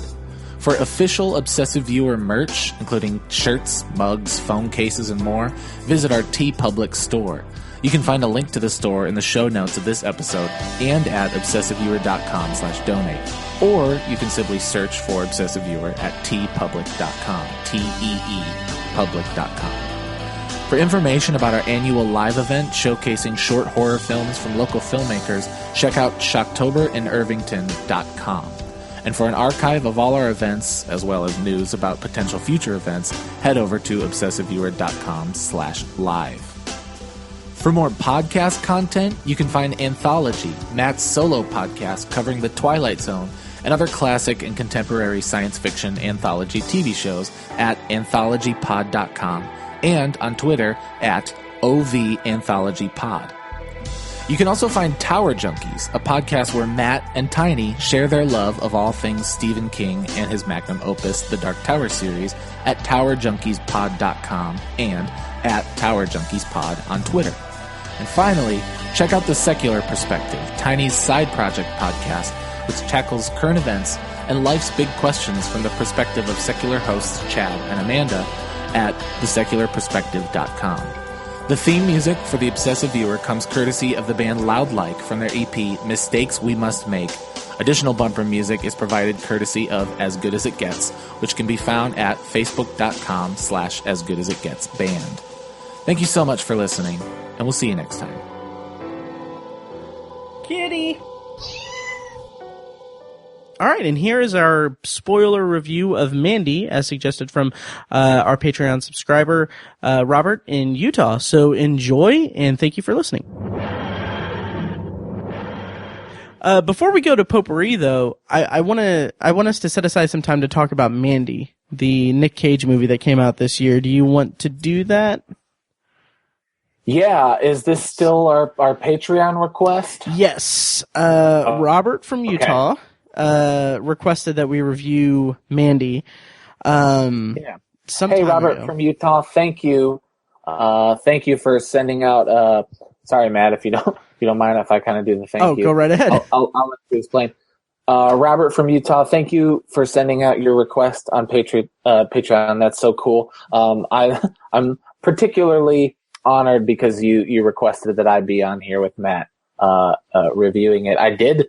In fact, see it the day after you requested, or maybe a couple days after you requested, we see it. And just unfortunately, I haven't been able to get on the podcast to do this review with Matt. I am sorry it's here at the tail end, but hopefully we'll try to do this thing justice for you. Hopefully you liked hearing me on Spider-Man. Yeah. And then if you want to hear other horror stuff, go ahead and hit us with I don't know, Matt, if you can offer like discount perks or something, but if you have another horror movie that you'd like to hear us talk about that's coming up, or you see something on my letterbox that you'd like us to talk about, I would love to talk about horror anytime. So just hit us up, man. Ooh, I love that. I really love that, because that'll push me to actually watch horror movies and stuff. So definitely, Robert, hit us up with that. So, Mandy is a movie from this year starring Nick Cage, Andrea Riseborough, and a bunch of people that I'm not familiar with. Directed by Panos Cosmatos. Yes, who was in, or he wrote he was like a crew member for Tombstone. But anyway, the plot description, according to IMDb, is the enchanted lives of a couple in a secluded forest are brutally shattered by a nightmarish hippie cult and their demon biker henchmen, propelling a man into a spiraling, surreal rampage of vengeance. So, Mike, it's been a while since you've seen this, and I'm sorry about that, but that's okay. Yeah, how did you feel about Mandy? So I'll start with what I liked about it. I think the like coked out Nick Cage doing the Nick Cage thing is perfect. And I think that's kind of what people gravitated toward with this movie. They heard this was Nick Cage doing all the campy Nick Cage things that we almost abhor in other movies, in a movie where he's allowed to do the thing, where when he hulks up in the bathroom about halfway through, like, we cackled with glee watching that scene in his underwear and socks and shirt, and he's covered in blood, and he's just freaking out, and he's doing the is if you like Nick Cage. That's perfect. Oh yeah. I thought that the visuals were a fever dream and so cool to watch. I really loved some of the revenge set piece moments, right? Some of the action scenes. I loved some of them. Okay. We'll talk about that more later. And then particularly, I'm kind of a student of the Charles Manson murders. That sounds awful. I'm not as fuck Charles Manson. He's an awful human being, and I'm glad he's dead. But I'm a student of those horrific acts, and I love learning about that stuff. It really anything Charles Manson and the Manson family and the murders, the Tate LaBianca murders, I love to study. And so that the cult leader was definitely kind of an homage or an allegory for Charles Manson was kind of a cool thing to see. And I assume, Robert, or anybody listening, if you're listening to this, you've seen the movie. The fact that Nick Cage's character kills him at the end is kind of a cool, like, don't you wish they would have got Charles Manson before he died in prison? Right. You know? So, you know, when they're, again, it's that like coked out fever dream. There's just colors everywhere. Before Mandy is murdered, they do this scene where the head cult hippie like plays her a record and then is like, "Do you like this? It's me." And I'm like, that is so Charles Manson. I love it so much. So that's the stuff I liked. You go ahead. I'll echo a lot of those sentiments. I was really, I don't know if I'd say taken, but like I was very much into the depiction of the cult and the cult leader in particular. Some of the things that kind of worked for me in that respect was the way that it's like there's a scene where they drug Mandy and he is basically presenting himself to her, and he's talking about how he's this all-powerful being and all this stuff. And like that is my favorite scene in the movie, probably, because when they're listening to the record. I think that's the same scene, yeah, because it's where she laughs at him. Right? Yes. Yeah. So that scene. He's going on and on. Yeah, he's going on and on about how important he is and how it's a gift to be in his presence and all that. And it's like, this might be, I don't know if it would be technically like a reductive comparison or not, but it's like, he's like this massive like male ego, and he's presenting himself as like a feat of masculinity and this godlike creature. And like the whole time I'm watching that, I'm like, my blood is boiling a little bit. I'm like, I fucking hate that. Like the arrogance of a human being that they can be this level of deranged and everything and controlling of other people. Yeah. And then the turn where she cracks up and laughs in his face is so beautiful, because it is like, it is stripping him away of that power, and it is taking away it is shattering his ego in the best way. Like, arguably, maybe more satisfying than watching him get killed, because it's his like ego being demolished, and I love that. So I liked that a lot. The kind, like you mentioned, that it's like the color scheme and everything is like a fever dream. I loved the aesthetic of the movie. I loved the cinematography, the lighting and everything, and how it's just, everything is through like a weird, like red and orange filter, and it just, and purple. That the poster is what the movie looks like. The poster is not a like an artistic interpretation of this bleak movie. Right. It's a kaleidoscope. Oh yeah. Yep. And it's just, it's a visually striking movie. Like, it's beautiful. And it's, I would say, unlike anything I've ever seen. And it has this kind of, it's set in 1983, I think.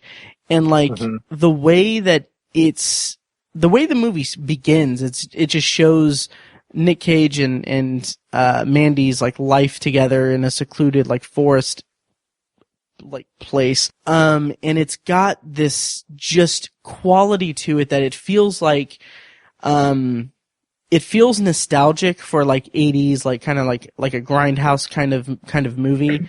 But like, there's like that opening sequence, just, it feels like I found a VHS tape of some obscure horror movie from the 80s and popped it in a VCR. Like it has that kind of feel to it. And I was so taken with that and on board with it. Yeah. Oh, and when the bikers show up for the first time, almost like they summon the bikers. Yes. I think for the first half of the movie, correct me if I'm wrong, but for the first half of the movie, we're not sure if they're supernatural or not, right? Sure. Were you at least a little confused? I was confused. I was a little bit, I was definitely confused. I didn't know what they were exactly, and I didn't know exactly what role they played. And I left the movie a little confused also, but. Okay. I think that they were just crazy people on that drug. I'm such a square. I don't even know what the drug was. I guess this laced coke, or is it heroin? I have no idea. Super heroin. Sure. I think they were just on it like Nick Cage was after he confronts them. Sure. I kind of got the impression that they were demonic. It may just be open-ended though, because I'm thinking about in particular the kind of demon dick thing, knife dick thing. Yeah. I mean, the argument can be made this is just like, a strap-on or something, but I just felt like that was like. Isn't it? I thought it was like Seven, like a callback to Seven, but we actually saw it. Interesting. It may have been more implicitly stated that it was, or like shown that it was that. I just, from what I saw of it, I thought like, it's a demon dick. I didn't know if it was real or not. So. Oh, really? Oh, yeah. No. Yeah. I mean, maybe. Again, it's all interpretation, but I definitely got the vibe that it was that these dudes were just human dudes. I see. Okay, well, I'll have to see it again, but it was either way it worked. Like they were. To me, it kind of goes with the theme of like these cultists who are not what they think they are. Right? They're all kind of under, like, seduced by this fever dream of whatever heroin they're on. But the cultists, as well as these demon dudes that they have summoned. Does that make sense? Yeah, totally. And I agree with you there. I felt it was a little confusing that, like, the demon thing, like, I was expecting it to be more just a straightforward, like, Nick Cage going after the cultists, and then you throw in the kind of demon creature henchman people, and that kind of got a little confusing for me. Well, I kind of liked that it threw me for a loop. Nice. And then honestly, on the other side of it, when I guess I discovered in quotes that they were not, and they were just human, I was almost a little let down. I was like, oh, okay, so this is an 80s movie about coke, and heroin. Honestly, like the idea of them actually being just regular people high on whatever drug that was, like that kind of lessens the experience for me a little bit, because I was kind of all for them being like actual demonic creatures. Yes. I thought that was just interesting, but yeah. So, what do you think of like the violence and the kind of big like revenge arc of the movie? So, what does it say about me that I'm going to say underwhelmed? That's interesting. Honestly, as like all the reviews calling it the most brutal movie of the year and insane and over the top, I did not think it was that brutal. There was the moment, and so now I think we've done a good job so far, but now I'm really forgetting some of the, but like oh my gosh, does he have like that axe and then he goes after, like, I don't think he does anything that cool with the axe. He kind of doesn't. He really only, I think the only thing he really does with it is he throws it and it like kills one of the creatures or one of the people from like afar. And I think that's the only thing we get with the axe. But, and right. That's a little underwhelming. It was a little underwhelming given the setup of him creating it and everything, which I thought was like super badass and everything. But yes, that was cool. That was a little underwhelming, but I feel like I would say almost made up for it in some of the other parts. Like, there's a fight with one of the guys by the car that he ends up, did he use the axe on that, or it was another weapon? I don't know, but he, yeah. Like he slits Sorry, his Robert. throat. Yeah, I know, yeah. But he slits the guy's throat and like the blood just spurts out. Like I loved the kind of the blood spurting violence, and it's like it's kind of to the movie's detriment a little bit because the lighting is a little off. Like it kind of seemed like they were making concessions for the special effects. Like they were like it was very dark in like when he's fighting that guy that I just described. Right. But like when he cuts him, like you don't see it, but you see the blood just spurting out. Like I feel like there's a trade-off there, but I loved the blood effects of it. Yeah. And then also the guy, one of the cultists that he takes, like, I forget what it is, a spear or something. He just like pushes it into the guy's mouth, and like, it's just like he kills him very slowly with that. That was pretty intense.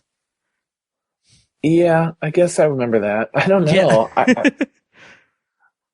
I liked most of the movie, but I remember thinking if you're selling this movie on the violence, I definitely remember being let down by that. I see. I can understand that, especially with your the amount of, like, you've referred to yourself as a gorehound.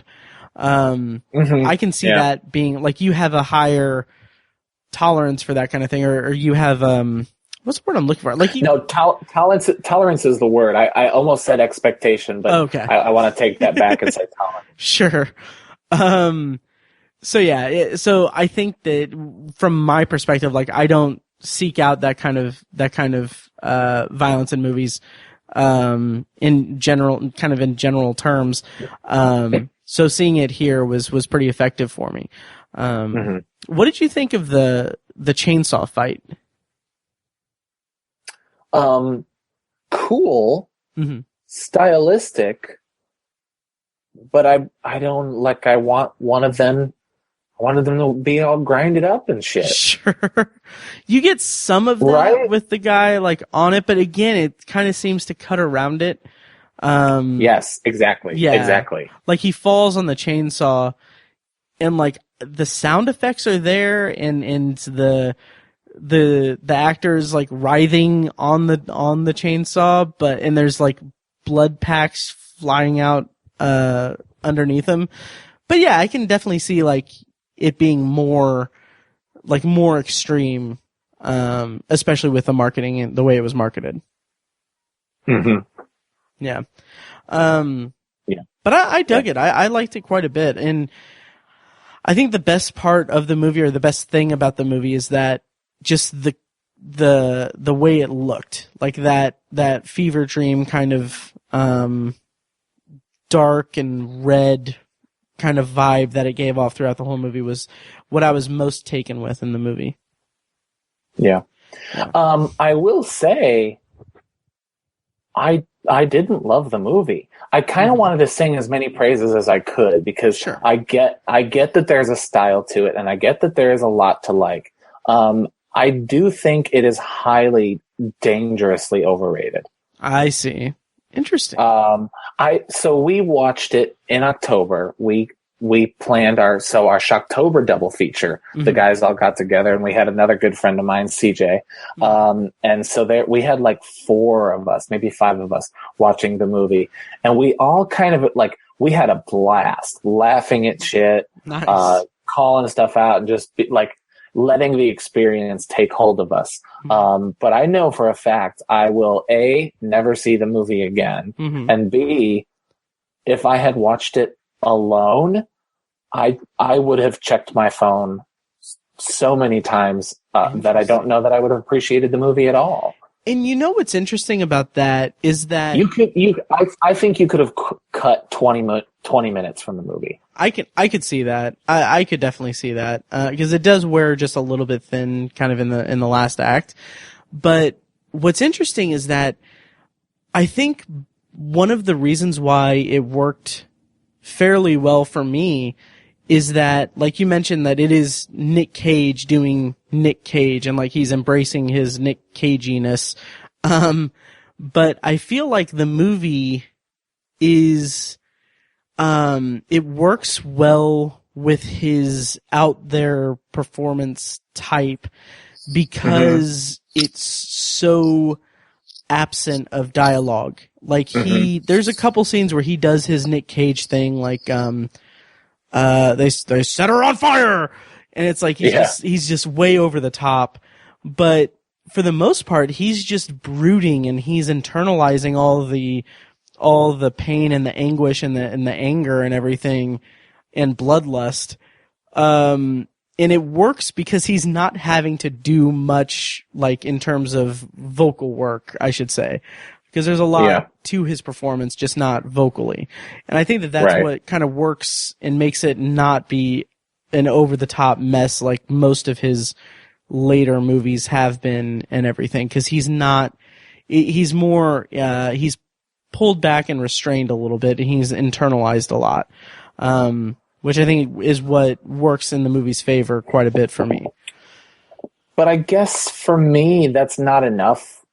That's fair. For a good movie, right? Like if it's celebrated for like a Nicolas Cage art piece, then I guess I can get down with it. But I've seen this movie on like top 10 lists. I think it's on both of EW's movie reviewer top 10 lists. Oh, really? And you know, I have been all about celebrating whatever you like. That has been my motto for about 2 years now. If you love a thing, I'm so glad that you love that thing. But I can't help sometimes when something just smacks of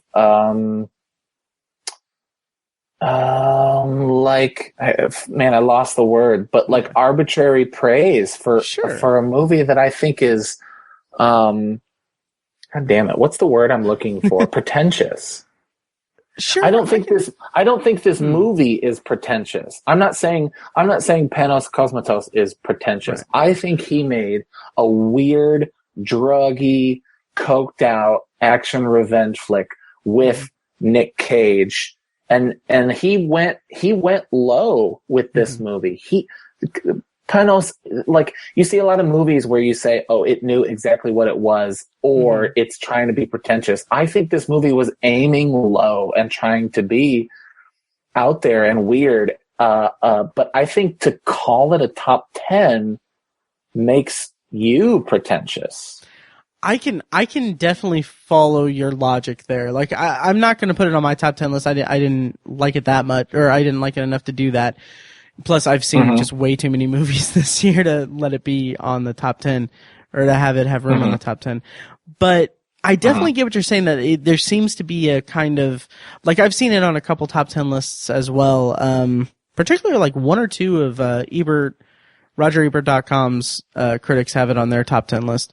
And I mean, to each their own, like, hey, that's cool, but I can kind of see how maybe it's an edgy kind of pick.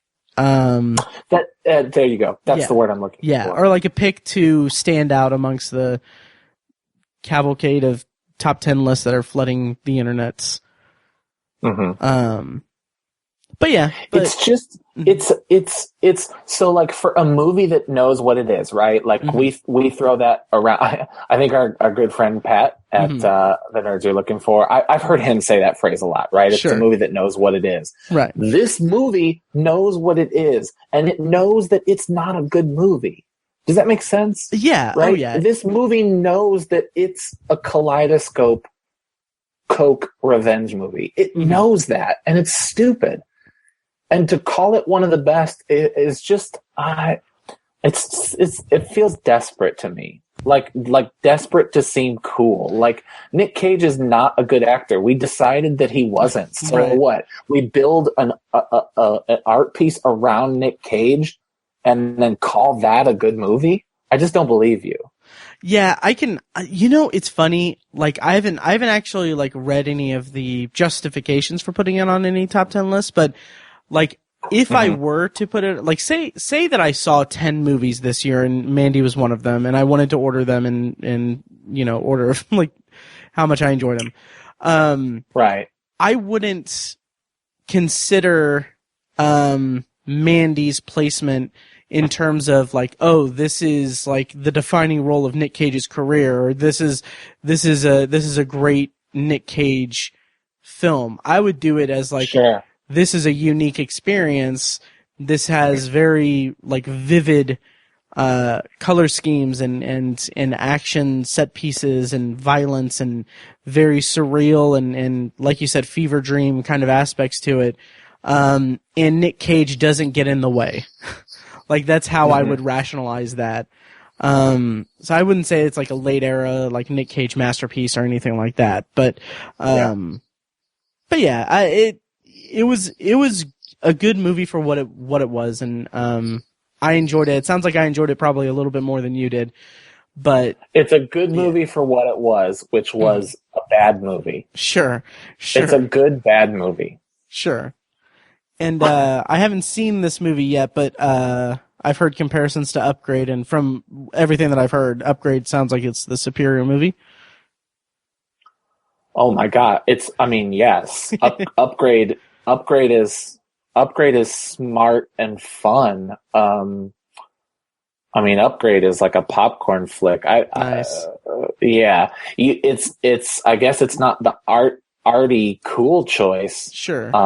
But if you, Matt, are looking for a good time, Upgrade is far superior, and never once are you bored. Nice. You will not look at your phone.